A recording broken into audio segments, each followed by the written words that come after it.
onwelo mgbe nji wee sị onwelo dibia nta emenubemie. And after all, Soludo nwelo mgbe o ji wee dị against ndị dibia because ejego nnata ebe a na-ekwu Okongwu ejekwa na nnata. Onwelo mgbe Soludo ji dị against ndị dibia na ife Soludo dị against bụ ndị na-eje na mmiri apụrutu mmiri achụ aja n'ime mmiri. And again, nwatakịrị bịaza kịta onweghị efe na-alụ ịchọba ọgwụ ya agwọ ka i wee bute 1 million. According to Soludo, aka aja na-ebute ọnụ mmanụ. Ọ bụgodo na ị ga-alụ ọrụ mmụọ ya nwee ife ị na-alụ. Ị ga-enwe ọrụ aka, nwee ife ị na-alụ asị what did you do for a living? Tụọ ya aka wee jebe ịgwọ ọgwụ. So unu nwee sịba na ọmụ ụtara onye a atọ onye a no I don't do anwe ịpụ adị onwedo onye ifugodo onye nwasef ya paaki godo na akụ na-azagodo ọgba nke gị onwe ha you dare not una communicate together. Are you getting me? So I thank everybody. Onwe onye nsisi je ebute onwe onye nta that kind of thing no day. Bikonu. So I appreciate everybody that come to my rescue. I appreciate him onye ọbụla. Manda na akpọ m na phone na-enwetara m biko onwe ka ife sede. I will still reply all your message mo emesia one after the other. So dalon as you know ga-adịlu nwoke na mma dịlu nwaanyị na mma. And another thing, so many people say no maka na na-eje agba ndị dibia video na nke. Let me tell you one thing about me.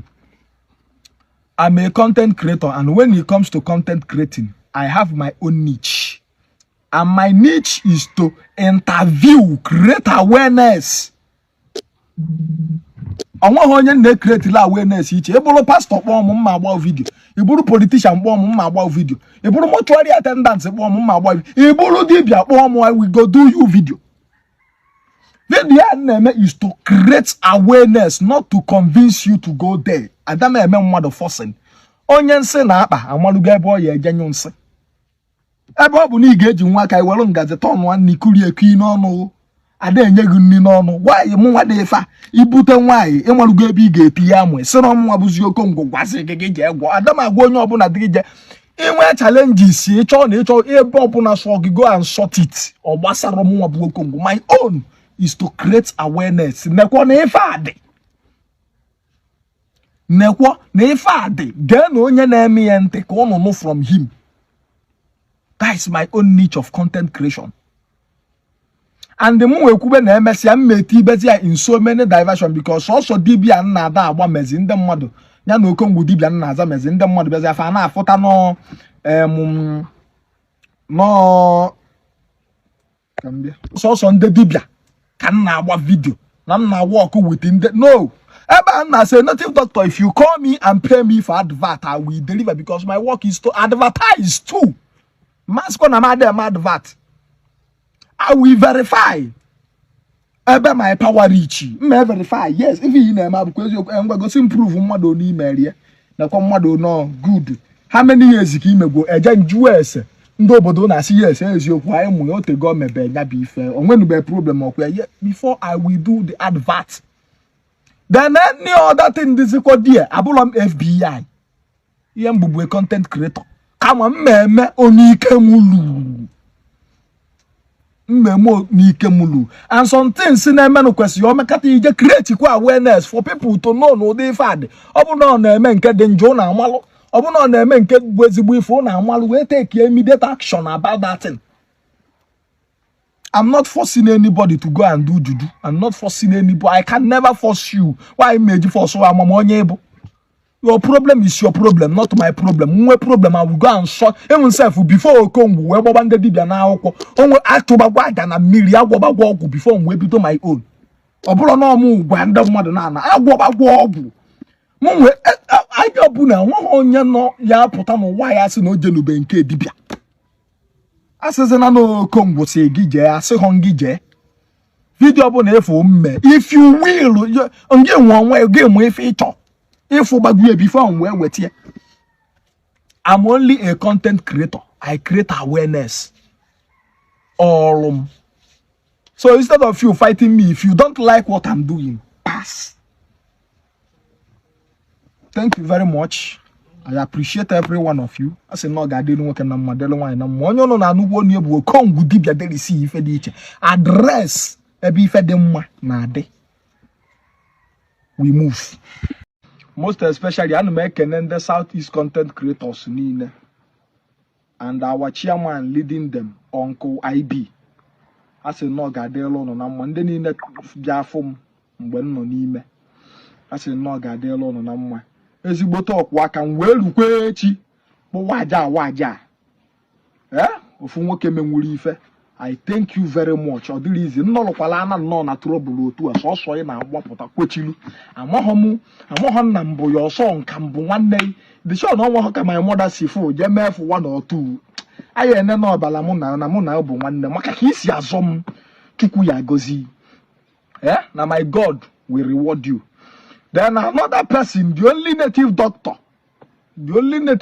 mma na-ekwupụrụ wee ruo echi onwe problem mma apụta akịrịka ọkpọ nkụ n'oduma a sị na Chineke m ga-agozi gị sọsọ ịbụ the only native doctor ya bụ mpụta tomorrow mma agwa ndị ụwa hoha nwoke ya emegwolu m ife merụ m ife na-abụ nnọrọ otu a nụmene nsị ọ bụla si ya bụ dibia I have no more than 50 native doctors ma na ọsụ ya bụ the only man mma apụta sị the only man I can take like my father o ruo na mgbagharị ọnụ ya o ruo n'ife ego ife ọ ga-ajụdara ya bụ how much anyị emenwukwu ya ego a ya sọtụ nkwa problem ya ngwa ka ijebe o wepụta ego ya ozigbo make sure na ife gara ọfụma akịrịka ọkpọ nkụ n'oduma nka ya emesịa meelụ a special video ma ọ bụ bịa kene gị you are like a father to me ọ gị bụ nna nyelụ m Chineke m bi n'eluigwe gozibelu ya gozibelu a sị na ndị ọjọọ ama mfụ gị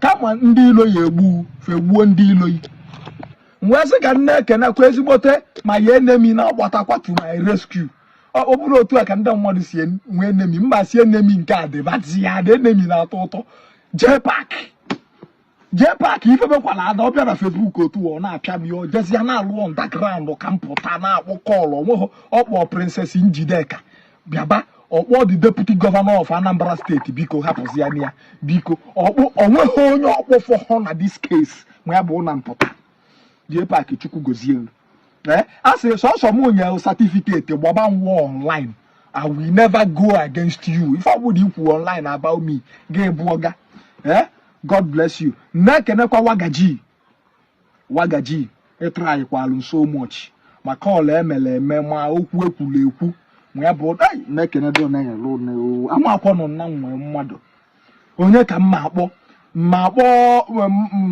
MC maazị ka mma akpọ top o ka ndị mma akpọ ma ndị ncheta ma ndị mechetara ma ndị abụọ content creators bịakwa anụ si gịnị Okongwu Dibia ife ọsọkwa ọnya na-eme ise content creator ife ọ na-eme dị anyị mma anyị na-enjoy his content hapụ na ya a na-agba mbọ ọ bụ na ebia for me ma mechata ha afa and again my family really try so much for me.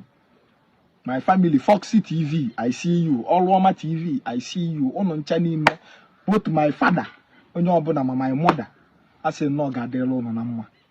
Thank you very much. Maka ije anje agbaba na njesia ije na mma na mmekwe I no go believe na kenekwa onye ọzọ bụkwa Sir Chief High Chief Emeka ofu onye na Oraifite ofu onye menwuru ife na Oraifite for accepting to pardon me, and again the deputy governor of Anambra State for accepting to pardon me.